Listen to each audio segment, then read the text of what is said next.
right, welcome to Hey! radio.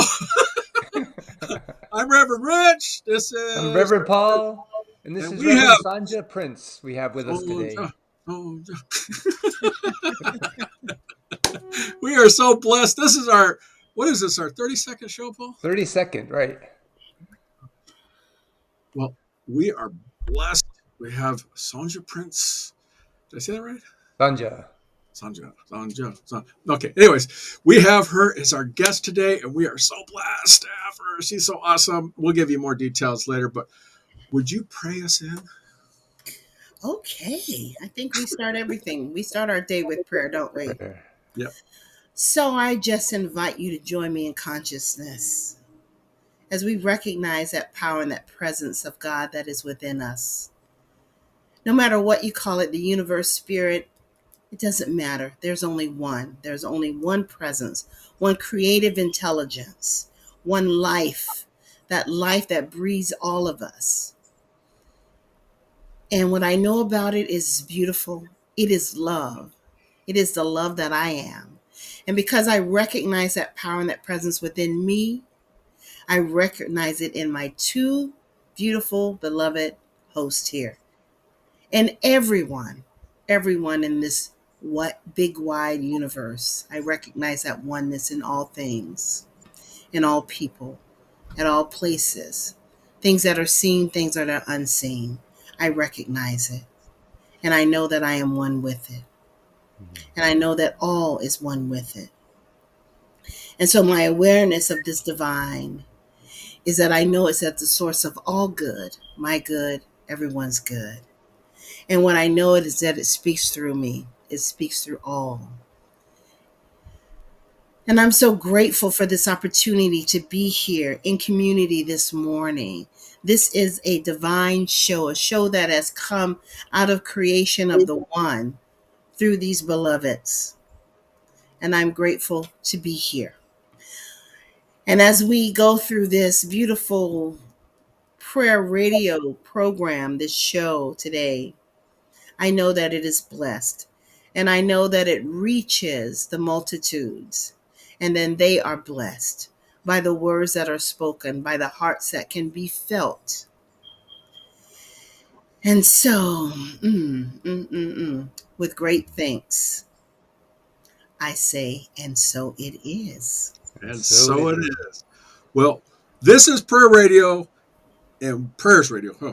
And we're all about Ernest Holmes' prayer, from the Science of Mind. And we're just so happy to have you. She's over at riversidecsl.org. So we're plugging your center. And Okay. I'll tell you what, I was there Sunday because I check out, certain services when I have time. And it was fantastic. I told Paul about, I said, remember those pictures I sent you, Paul? Yeah, those are great.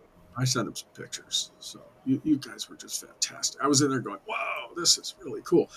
Science of Mind is very interesting. So why don't you tell us a little bit about yourself? Well, first of all, did you like our platform when you visited our center? It's different. It's unique. They have. Are you talking the table? Because they had when I Yes. walked in, they had this Episcopal church, and it was standing up, and he was talking on the dais, Reverend Ryan, and I was like, whoa, this is cool. And then afterwards, about middle through, they had these tables that you sat at, and then you had these conversations. And I hadn't seen that before in a regular church, where you get to know people, and there's small groups, but there's a lot of tables, right? It's about community for us, and it's about love lives here, and it's about making sure everyone knows that they belong, and it's about you having a voice, you having an opportunity to speak into the room, the consciousness of what you've gotten out of the whole entire service. So it's a beautiful thing, and I'm glad that you came, and I'm glad I met your beautiful daughter, and I'm glad you got to share into that. So what was the question? Oh, we haven't got to that part yet. Just to tell us a little bit about yourself, and you did. Okay. You Yes, so I'm know. the assistant minister at Riverside Center for Spiritual Living, and under the supervision, I say supervision and guidance because Rev Jeff Ryan, he's so transparent. He's so willing to almost mentor me in this thing called ministry. And so I am the assistant minister there, and I'm grateful to be there. We have a wonderful community. And about me, I am a mother of three and a grandmother of four. And I came into this philosophy in 2004. Mm. And I have just dived in with both feet. And so, I'm a wife. I've been married for 40 years to my husband, and we share this beautiful Mm. philosophy that Mm. we call science of mind. We went through practitioner training together, of course, all the prerequisites before together, and then I went on to ministerial school after we got a practitioner license. So when they say being equally yoked, my husband is very much wanting to experience some of the things that I'm experiencing, and so Mm. that's why it was important for us to be able to speak the same language within our relationship. Mm. Oh, that's wonderful. Yeah, so that's That who is I important. am. Well, for our guests on our show, we're saying hi to all the platforms that we're on. Reverend Ryan was also on show 23, if you're interested, which you are because you're here. And we have a lot of questions for you today because you're our guest today. Paul, go ahead and lead into that if you would. So, Sonja, what tangible results have you seen from affirmative prayer, like spiritual mind treatment, in your life? Oh my, okay. Well, the place I'm sitting in my home, the automobile that I drive. I mean, I can talk about tangible things, but there are also inner things that have changed and have shown up for me. But the home that I live in, it was an opportunity for me to go and experience this beautiful home and see if my consciousness fit in this space. See what I could bring to this space and what this bring the what the space will be bringing to me. Mm. And so I used to come and visit the home because it's a new development. I used to come and visit it. When I came in the first time and did the tour, I went back to the sales office and I told the sales lady, I found the one that I want, and I want the model, and I want it with everything in it. And when can I come back to make the purchase? She says, well, it's going to take a few, it's going to take a few months. But she kind of looked at me and said, well, you can want that one all you want, but she had this look like you're not going to get it, that kind of thing. Mm. And so Mm. I went back, I put it into prayer. And Spirit, if this is for me, if I am the right fit, if this home is going to bring me what I'm looking for, peace, joy, ownership, a place to not really raise my family because my kids are grown already, but to have them come and have beautiful celebrations here and rituals, Mm. family things that we do here. If this is the one for me, then let it flow with grace and ease. And Mm. I say that I always get kind of quiet when I'm talking about it because it was such a spiritual thing for me to speak it into existence. And then from that day on, I would come by like every month or so and sit in this home. Mm. I would go to the sales office, get the key, the code, and come and sit Aw. just to see if this was the right space for my energy, for my consciousness, and the consciousness of my family. And it was just a beautiful thing. And it manifested with grace and ease. I went back after the allotted time. I went to the sales office. The same sales lady was in there. And I said, okay, where do I sign? I purchased this house. My husband and I purchased this house with all the furnishings. Of course, it's a model, so it's all the upgrades, all the furnishings. There was 32 plants in here when we Mm. moved in. And I had to bring my suitcase. I had to really downsize the stuff that I had already, had in my life. I basically we moved in with our suitcases and a few beautiful pieces that I wanted to hold on to. So I've seen prayer work in my life in many, many ways, but the biggest and most tangible, if we're talking about things that we can touch, is this home, my car, um, just careers that I have had over the years. It's worked through prayer, through Mm. me, through spirit, through prayer, through me. It's Through worked. you and for you. That's beautiful. Absolutely. Absolutely. How do you stay grounded in prayer? I mean, we have our day and squirrel, squirrel, squirrel. We have our day, we're going along, and then, you know, well, grounding is something that is, it's a key thing for me, and one of the ways I stay grounded is I ground in the morning when I wake up. Before I Mm. look at the time on my clock, on my phone, but I don't scroll the internet. So I'm waking up in the morning and I'm grounding myself, and I'm just, you know in communication with the divine even before my feet hit the floor. Mm. Mm. And so that puts me in an already state of groundedness, if you will, and awareness of the presence. And I can move from this space into the world with an attitude of gratitude, with an attitude that everyone that comes in contact with me, I will bless by my smile, by whatever interaction that we're going to have. That goes into our next question, the prep for your day. I mean, how do you do this for yourself? Do you wake up and say, "I'm here, world"? I wake up and say, what a beautiful day. And I'm in it and I get to experience it. No, I don't do that. No? But What do just, you do?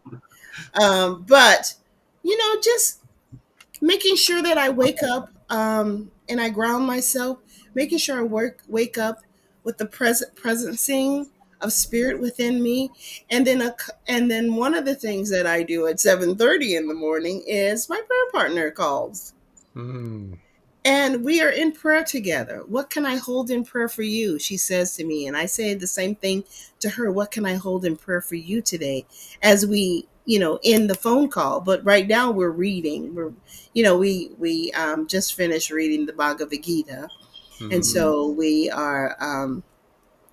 we're reading that invisible power, your invisible power. We're reading that right now. So very much in spiritual practice. And another thing that do is pull up, of course, the Science of Mind magazine and read the daily guide. And my husband was in October's issue for he and his a friend of his, a practitioner of ours, Joe Nelson, Daryl Prince. They wrote an article on forgiveness, so check that out Mm. in the Nice. October Yeah, edition. So that's awesome. You have a lot of prayer practitioners at your center. I saw your site, and what we also have on Prayers Radio. You could click on and go to the World Prayer Center and get a prayer, and they'll actually call you. But if you're the local area there in Riverside, you should stop by the church or at least give them a call if you need a prayer, because it's good stuff. well, on Fridays, I am I I've been with World Ministry of Prayer since the pandemic, and Friday is my opportunity and my day to return phone calls and pray Mm. with people. So I've been um, participating in the World Ministry of Prayer for several years. So I get to hold consciousness for the people that call in wanting, asking for prayer. So that's So when we that's should call you, is to talk to you on there. Okay, I'm going to call and say, "Hey." You call, you leave your message, and there are prayer practitioners and ministers and that We have volunteered for sacred service during the week. My day is on Fridays. And if you leave a prayer Friday morning or Thursday evening, I will call you back on Friday. Isn't it nice? The That more is we practice prayer, the deeper we get into prayer. absolutely. Absolutely. Like you Yeah. said, we were talking beforehand. That's our mantle. That's We what we we do as science of we minders, do. correct? That is what we do. So, So so the adjustment of the day, when you have what do you do when you have a challenge? And you got the next question, Paul, but I want to sort of segue all this together here because it's mm, a package deal here. How do you adjust your day? What do you do, when you have a challenge that just pops up? Boom, says hello. This has just happened, and guess what you get to do? you know, Let me you already might you might want to hear from me that I immediately go into prayer once a challenge comes up for the day. I what? go straight into treatment. But sometimes I go into fear. Mm, Mm, Sometimes I go into fear, even me. And no. so in those times, I know what to do. I'm triggered by an idea that I should stop. I should take a deep breath and just feel whatever I need to feel. mm, I have to feel whatever I need to feel in order to acknowledge it, and then now the next thought can come, how do I move myself from this fear, this whatever I'm feeling, to back to joy? And sometimes it's not easy. Sometimes I have to, like they did that show that used to come on, I Want to Be a Millionaire, you got to phone a friend. mm. So my prayer partner says to me, you can call me at any time if you need to. My minister is there for me. So in those opportune times when I can't just snap myself out of it and go straight to prayer, I call for a lifeline. And that is Mm. the people in my life that I pray with, that I know that has my back. So that pretty much covered the triggering prayer parts. What do you do? So And they're yeah. like, sometimes they're like, snap out of it. That's what we need, right? A little spiritual Right. slap from behind. One time she's like, I'm sorry, but have you forgotten who you are? A Mm, divine emanation, impartation of spirit? What is wrong with you? Sometimes you even need that. mm. And that's what we do in prayer. We know the fact for them until they can know it for themselves. Mm-hmm. So, Absolutely. Sonja, how has your prayer evolved over time? Well, my prayer, the evolution of Sonja's prayer, let's call it that. That could be a So I book. grew up. I grew up with a minister stepfather. So I Mm. grew up with a minister stepfather, and I was very immersed into the African Episcopal Episcopal religion. That was our religion, was AME. And because my stepfather was the minister, of course, you become the minister's daughter, Mm, and you get to, I'm going to say get to, but I really felt forced to when I was growing up. But I got to participate in all aspects of the ministry. When I got to be, all the plays that I was in, all the, fundraising and outreaching that the youth church would do, the singing in the choir, and the prayer was a beseeching prayer mm, at that time. I was taught that God was some person outside of me that I had to uh, watch what I did and what I said. And the only way to the Father was through Jesus. And mm. so that was like the intermediary, and that's what I was taught. I always was this little different child that would be in my room talking to spirit. And my prayer has evolved since coming into this philosophy as not a beseeching, not a beseeching to God to fix this thing that happened, this situation, this relationship, this whatever, but a knowing the truth of my being and the truth of whatever I'm going through, the truth of, if it's a person in a relationship, the truth of their being as well. And knowing that I can come from a different place where Mm. maybe in the past I would have come from a place of anger, a place of you did this, of blaming, the blame game. But with this new way of seeing people, I see the God in you. I see the face of God. I hold you in my heart. That song. Is that a And Karen Drucker song? That's the Karen it Drucker is. song. We had her on here. And knowing that I am in a relationship with this beautiful divine that loves me unconditionally because it is in me, as me, and I can see the other person as a divine emanation of that as well. And so that's, I guess, the evolution of my prayer has gone from beseeching to a knowing and to speaking my word for my own understanding, not to change someone else. I mean, am I articulating that? Yeah, yeah, Yeah, exactly. You know? because when we do prayer for ourselves, and everything changes out and ripples out in the universe around us.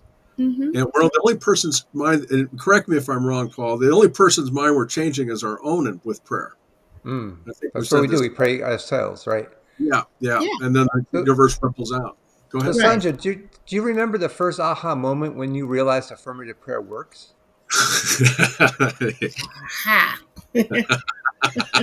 It's always a moment when we realize it. Well, I can't pinpoint one moment, but I will say in 2004 I was working at this metaphysical place, and my general director, she was a different type of person. Her whole spirit, her whole energy was a little bit different from, and we are different. But I'm saying in the consciousness where I was back then, I was like, she's really different. She's so calm, she's so peaceful, and I gravitated to her. And I Mm, was like, I don't know. It's like that thing. I want what she's having, Mm. and it was very much my attitude. I want to know what she knows. I went in and sat down with her, and I'm like, I see that you're calmer. You don't let things upset Mm. you or bother you, or what? What is it? And she said, I'm studying to be a practitioner. I said, well, what is that? Mm. And she said, I'm from the philosophy that I'm in is through the Church of Religious Science. And I was like, Scientology? And she's like, no, no, no, no. It's different. It's science of mind. And she mentioned Ernest Holmes, never heard of him. mm. But she said, can I do a spiritual mind treatment for you? And I Wow. said, please, I don't know what it is, but I want to experience it.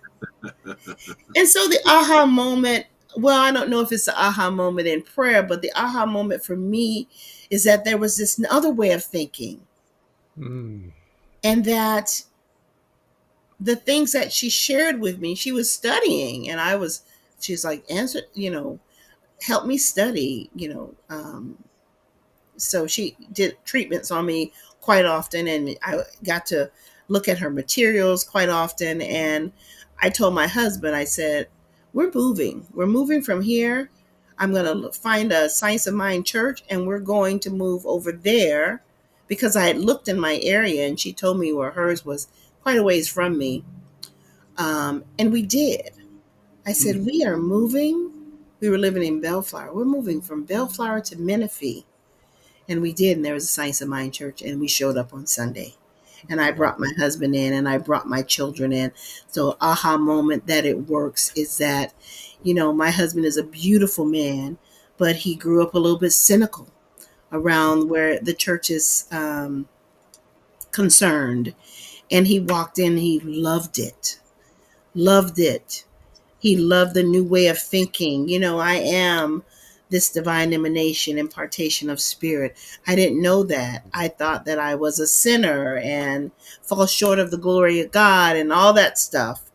And so prayer worked because very much my prayer at that time was, when we move, will my family come with me to this new experience, this new philosophy? And they did, wholeheartedly, jumped all in. Like I said, my husband and I started taking classes right away to better our understanding of who we are and who God is in us, as us.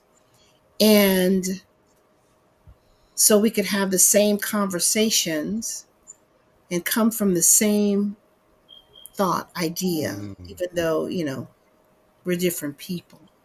That's huge, because you want to at least have your spouse understand what you're talking about, because our philosophy is an exact philosophy. It's a science.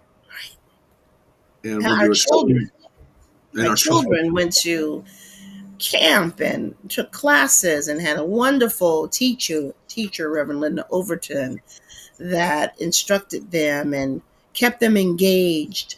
I did not have to beg my children to come to service. And yeah, so I don't know if I'm answering the question, but I'm just, Why what's would you coming through answer to me is prayer, what you're right? getting. well, we're at the 5 minute mark. With some of the shotgun questions that we like to ask is Okay, that, shotgun. how do you explain our philosophy to somebody that just doesn't know what it is? I say, girl, you've been going through some things. Do you want to change your life? Let me show you how. And you don't have to change anything about your religion, any of that stuff. You can keep all that. But this is an additive. This is a good, beautiful, yummy add-on that you can incorporate into your life so you can see changes. As you change, the things around you change.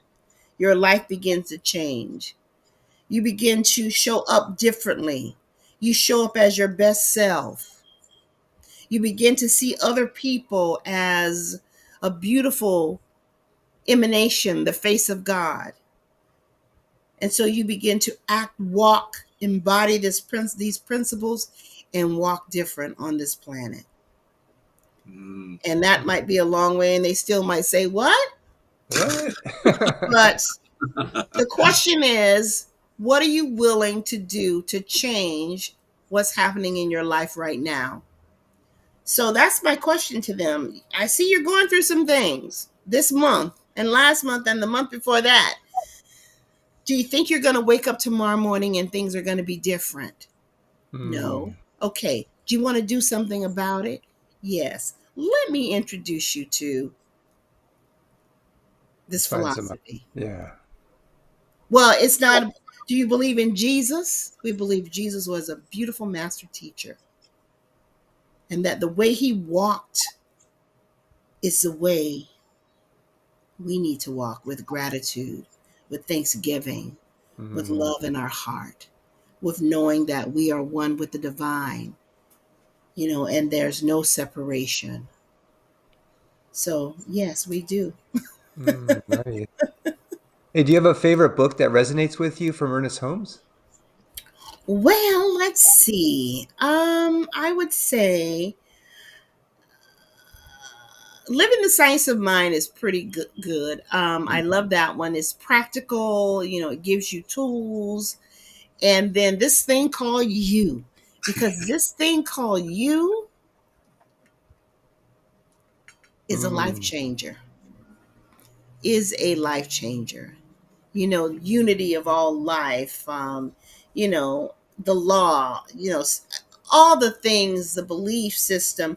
And changing my beliefs was a biggie. And those came when I began to read these books by Ernest Holmes. There's other ones that, of course, through the course of our learning and our in this philosophy, we come across a lot of new thought leaders or sages and things like that. But Ernest is the man. Ernest is the man. Faith, belief, and because of that, I spoke to a large crowd of 1,500 women on belief. And that's about faith, having faith. Mm. When the pandemic hit, I was what they call it, downsized. But Mm. that doesn't sound right to me. So I separated from the career that I was in. And that was one of those moments when fear came up. How do I do this now? And, you know, being so defined by what I did and not who Mm. I was. And I just said, let me take all that I've learned and channel it into something beautiful. I know I'm not getting up going to a 9 to 5 every morning, but that doesn't mean that I can't still, that my worth was tied up into that. Mm. So I put it out there. I prayed about it, and the local chamber of commerce was having a women's 10th annual women's conference, and I put my hat in for belief. Mm. Belief. So And the what's your favorite quote? Ernest Holmes quote. Ernest Holmes quotes, a favorite one. Well, it might not necessarily be a quote, but I like when he talk about precedents. Mm. We're not bound by it. That I can change my life at any moment. It doesn't have to look like the past looked. Life is a mirror reflecting back to us what we think into it. Mm. That's it right there. That's it. That's the key. Yes, life is a mirror. And so I had to get the Windex out and shine up the mirror of my consciousness. There you That's go. nice. Hey, any So takeaways you want to share with people for the show? I think it's a great show. I think it's a great platform. I think that you have gotten all kinds of different energies and personalities all speaking the same truth. Mm. And I think that's beautiful. Um, because we're all individualized Mm. expressions, right? Right, exactly. And if we could look at all of those and we let that mirror the life when we go out in the street, there'll be no judgment. mm, Because we would Mm. say that person is a divine emanation, impartation of spirit, and that one, and that one, and that one, and that one. And they don't have to look like me, dress like me, sound like me, but it's still the truth. And so my takeaway from this is that no matter who comes on, the truth can be taken from this and it goes out into the world. Mm. That's one, perfect. It's not going to sound the same, but it's the same truth. And that's the beauty of this show because you are hearing it from so many people. Mm. and that's it. That's That's perfect. it. Perfect But ending. I'm Reverend Rich of Prayers Radio. This is Reverend. Reverend Paul, I am spiritalive.com. And go ahead and plug your site, Sonia, which is riversidecsl.org. Is there anything else you want to plug? Just Riverside Center for Spiritual Living, riversidecsl.org, and it is a great place to grow. It's a great place to get your voice heard. I tell Mm. you what, you don't leave Sunday service and say, anybody ask you, well, what did the minister talk about today? And you say, I don't know, but the choir was really good. You know, you know what was spoken on today because you also unpacked it for yourself and for your own life, Mm, what's Mm. been happening, and you took tools away from that service that you can use during the week. Practical, we always talk about practical tools. Mm-hmm. That's what we give at Riverside Center for Spiritual Living, and you get to speak it in the room. Your And, voice is going to be heard. and I had my 20-year-old daughter go with me, and well, she signed some mine, and she loved it. She thought there was good conversations. Everybody had a voice in there, and there was good thought that was put out. So if you're looking for a church that's in the Riverside area or any other CSL, because we've interviewed quite a few, you might want to check the church out, because they did have a good venue that was mind friendly, friendly for all ages. And she just resonated. She had a great time with it. So I can speak to that because I brought a 20-year-old. So a lot of people are like, church, no, it's different. It's exactly And when you say church, we mean community. We mean centers. Yeah. It's right. not the typical church. No, Yeah. not really. Yeah. I find myself saying church, center. I think I say church because of my background, but we are a center. We are a center for spiritual living. And each That's one it. of us inside that center right here, that's our spiritual living. So would you pray us out? Oh, sure. And taking a deep breath and coming back into that awareness of spirit in us as us. We already know that. We keep affirming it. Giving thanks for this beautiful platform, for Reverend Paul and ministerial student Rich. Thank you. Thank you for the opportunity. Thank you for your consciousness.